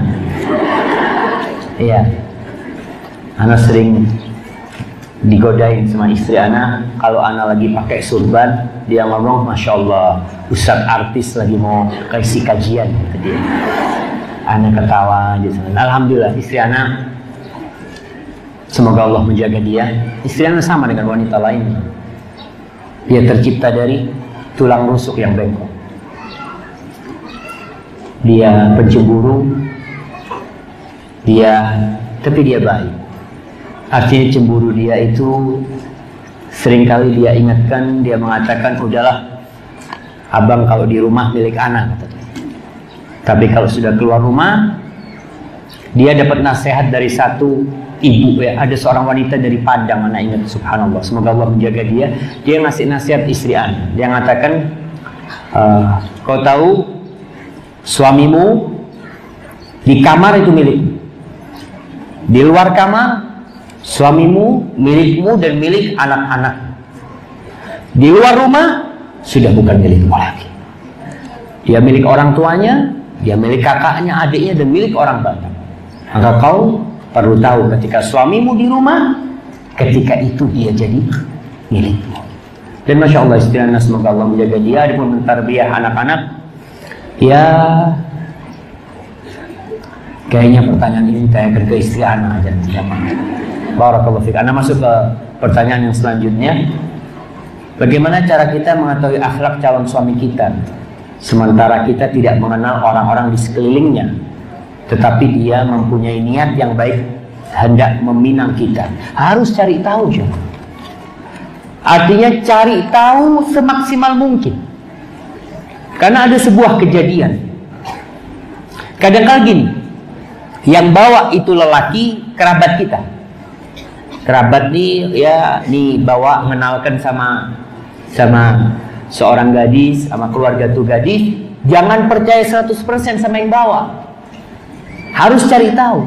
Karena kejadian ketika percaya sama kerabat, tidak cari tahu sendiri, ternyata lelaki itu tidak sebaik yang dikatakan kerabat. Hanya menyesal. Cari tahu, umpamanya ngomong sama abahnya, kalau atau kakaknya atau siapa, kalau mungkin kenal sama seorang ustadz, ana minta tolong ustadz, fulan ini ustadz, dia minta ana, gimana sih fulan itu? Kalau mau tahu fulan jangan di tempat kajian. Kalau di tempat kajian semuanya baik. Nah, tapi cari tahu fulan itu di tempat kerjanya, teman-temannya. Kadang-kala dia sholatnya 5 waktu, masya Allah, di masjid, tapi akhlaknya buruk. Ada lelaki-lelaki yang kalau marah semua kebun binatang keluar dari mulut.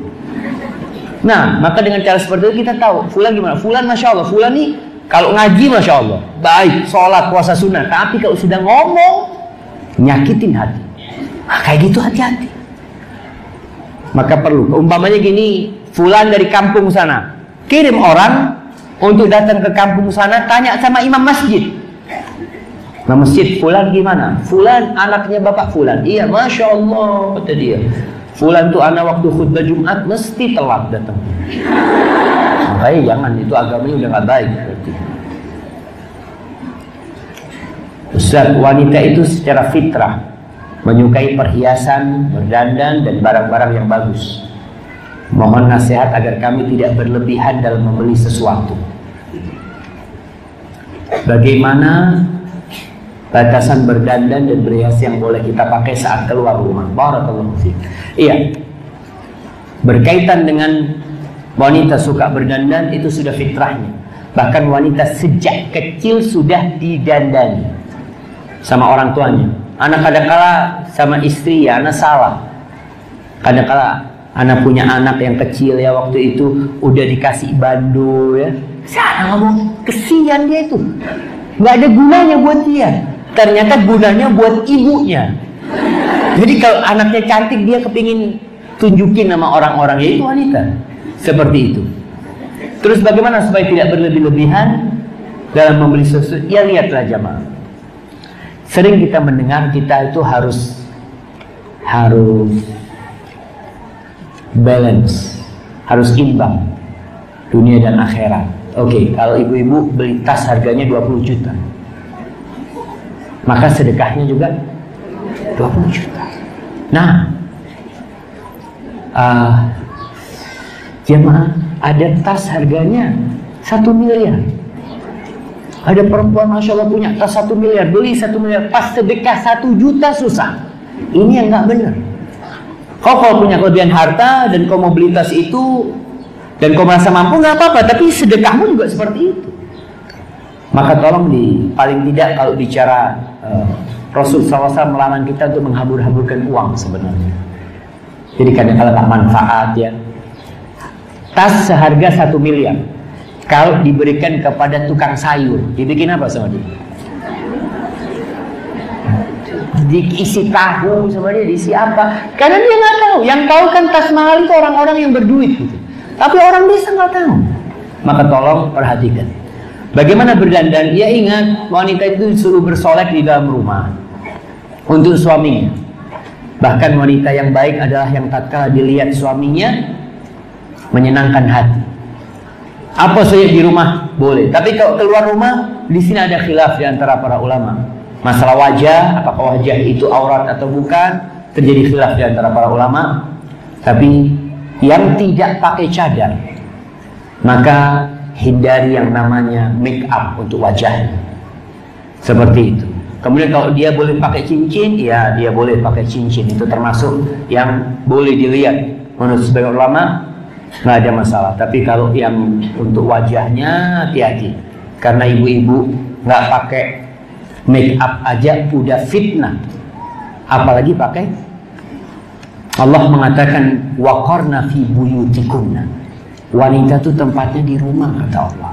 Kalian tinggal di rumah kalian. Wala tabarrajna tabarrujal jahiliyatil ula. Kalau kalian harus keluar, hindari tabarruj. Jangan tabarruj seperti orang-orang jahiliyah yang pertama itu.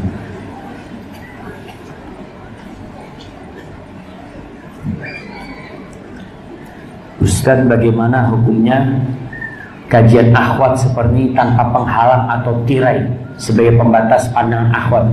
Apakah ini bukan dosa bagi akhwat karena kami mudah memandang wajah ustaz? Jangan dipandang wajah ustaznya. Iya, iya jamaah. Jadi berkaitan dengan tirai, memang lebih baik pakai tirai, tapi tidak wajib. Tapi tirai itu bisa jadi wajib kalau ternyata jadi fitnah. Fitnah buat ustadznya. Ustadznya kadangkala ceramah dilihatin, oh di situ ada satu, di situ ada satu lagi. Itu nggak boleh. Maka berkaitan dengan tirai ini lebih baik pakai tirai. Anak katakan seperti itu. Lihat kondisi jemaah. Rasul Sallallahu Alaihi Wasallam memang kalau kita lihat di masa Nabi Alaihi Wasallam di Masjid Nabawi itu nggak pakai tirai wanita sholat. Makanya dikatakan ini seperti sekarang nih nggak pakai tirai. Sebaik-baiknya soft wanita itu yang mana? Yang paling akhir. Yang paling buruk yang mana? Yang awal-awal ini. Itu paling jelek softnya buat mereka. Jadi karena memang semakin dekat sama ustadznya semakin jelek, bukan semakin baik jemaah. Maka seperti itu. Maka ibu-ibu tundukkan pandangannya. Baik itu bukan hanya di sini jemaah, bukan hanya di sini. Di televisi pun seperti itu. Kadang-kadang ada seorang ikhwan, Ustaz, anak ini cemburu sama antum, Ustaz. Katanya kenapa? Istri anak kalau lagi antum live di TV, dia tinggal anak, Ustaz. Dia nonton, kata dia. Anak ngomong, oh ya udah, antum tutupin TV-nya, yang penting dengar suaranya. Kan yang penting itu ilmunya, bukan wajahnya. Tapi tetap lebih baik anak lihat kalau pakai tirai itu mungkin akan menjaga. Terus kondisi jamaah juga beda-beda. Hadza wallahu a'lam bishawab. Jadi tetap ibu-ibu menundukkan pandangannya. Saya seorang guru di sekolah umum pada tingkat SMP. Di lingkungan sekolah tersebut banyak hal-hal yang bertentangan dengan hukum syar'i. Misalnya di kelas berbaur antara akhwat dan ikhwan, muslim dan non-muslim, siswa pacaran, gimana cara saya menyikapinya Ustaz? Subhanallah. Ini tugas yang berat ya bagi seorang guru. Tatkala melihat kemungkaran, maka kembali kepada sabda Rasul sallallahu alaihi wasallam, "Man ra'a minkum munkaran falyughayyirhu biyadihi." Siapa yang melihat kemungkaran hendaklah merubah dengan tangan kanannya. Fa in lam yastati' fa bilisan. Kalau nggak bisa dengan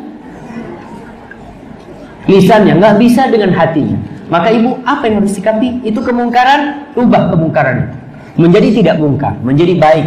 Tanamkan akidah kepada mereka. Kadang-kala ibu ini ngajarnya bukan urusan agama, Ustaz. Nah, tapi tetap nilai-nilai akidah bisa kita tanamkan di pelajaran IPA, di pelajaran apapun yang ada. Insya Allah bisa ditanamkan di situ. Itu tugas seorang ibu. Kembali kepada kita, apakah kita ingin merubah kemungkaran itu atau tidak, jemaah. Barakallahu fiik. Kalau puasa yang belum terbayar, kemudian sudah tua dan tidak sanggup lagi membayarnya, bagaimana solusinya? Bertobat kepada Allah SWT dan membayar fidyah. Bertobat, karena kesalahan dia meninggalkan itu. Kenapa dulu ketika muda dia nggak bayar? Oleh karena itu ibu-ibu, kita tahu di antara pertanyaan pada hari kiamat itu adalah ansyababihi, tentang masa muda. Kalau orang sudah sepuh tidak berbuat dosa, itu wajar. Karena dia udah lemes, udah lemah. Tapi yang ditanyakan, ketika kau punya kekuatan dahulu, kau gunakan untuk apa kekuatan itu? Jalan-jalan, jalan santai ya kemana, tapi puasa kau tidak bayar. Maka yang pertama harus dia lakukan adalah bertaubat kepada Allah Subhanahu wa taala. Nah, wallahu a'lam bishawab. Ustaz, berkaitan dengan niat menikah, bagaimana dengan kami yang sudah menikah bertahun-tahun dan tidak berniat di awal pernikahan? Apakah kami bisa meniatkannya sekarang? Iya, niatkan sekarang. Karena dulu mungkin tidak ngerti ya, apalagi banyak orang menikah hanya karena faktor syahwat. Kita tahu memang syahwat itu dapat pahala kalau kita menghubungi istri, dapat pahala nantinya kalau itu halal. Tapi niat-niat yang lain bisa ditambahkan di situ. Saya wanita yang menikah dengan duda yang memiliki 2 anak perempuan, tapi anak-anak tinggal bersama oma mereka, mertua suami dari mendiang istrinya. Anak umur 7 tahun dan 2,5 tahun. Anak-anak didoktrin untuk tidak menganggap saya sebagai ibu mereka. Nah, betul itu. Karena bukan ibunya, tapi istri bapaknya. Itu yang perlu ditanamkan. Itu istri bapak. Di dalam Islam, istri bapak memiliki kedudukan yang tinggi. Kalau kita berbakti kepada bapak kita, kita harus berbakti kepada istri ayah kita. Bahkan Allah mengatakan, wala tankihu ma nakaha abaukum minan nisa illa ma qad salaf. Kalian nggak boleh menikahi istri-istri bapak kalian. Kedudukan mereka sudah hampir seperti ibu. Tapi bukan ibu, tetap bukan ibu. Ini katakan saya sebagai ibu mereka, karena mertua suami tidak ingin suami saya menikah lagi. Yang saya tanyakan, bagaimana kedudukan saya sebagai ibu tiri terhadap anak-anak? Apakah mertua suami berdosa jika kelak anak-anak menjadi durhaka terhadap kami? Karena mertua suami juga ingin menjauhkan anak-anak dari suami saya. Subhanallah jemaah. Iya. Di antara penyebab kerusakan yang ada di muka bumi ini adalah perceraian yang tidak dengan cara ma'ruf. Ingat, cerai di dalam Islam boleh, tapi Allah mengatakan fa idza balagna ajalahunna, kalau wanita itu sudah hampir masa iddahnya habis, fa idza balagna ajalahunna fa'amsikuhunna bima'rufin aw fariquhunna bima'ruf. Maka kalian balik sama istri itu dengan cara yang ma'ruf, atau kalian pisah dengan cara yang ma'ruf. Jadi cara yang ma'ruf inilah yang menjadi penutup kerusakan perceraian itu.